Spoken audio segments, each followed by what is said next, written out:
Əgər sizdə də bu əlamətlər varsa, diqqətlə dinləyin. Düzənsiz menstrual sikl. Sikl müddətində dəyişikliklər, aybaşının gecikməsi və ya olmaması, qısa luteal faza, estrogen, progesteron və ya qalxan bənzər vəzin funksiyasında pozğunluqları göstərə bilər.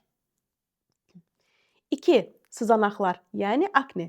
Xüsusilə çənə və çənəaltı xətti boyunca yaranan səpgilər çox zaman sadəcə dəriyə qulluq problemi deyil, yüksək testosteron səviyyəsi ilə əlaqəli olur. 3. Saç tökülməsi.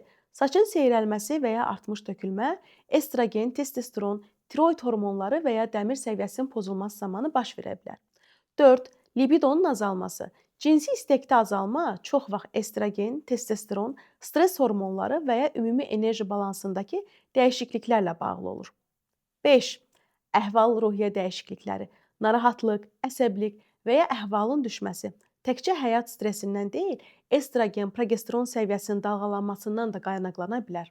Bu simptomlar təsadüfi deyil, çox vaxt hormonlarınızın siqnallarıdır. Əgər bu simptomlar davam edirsə, onları görməzdən gəlməkdənsə araşdırmaq daha məqsəd uyğundur.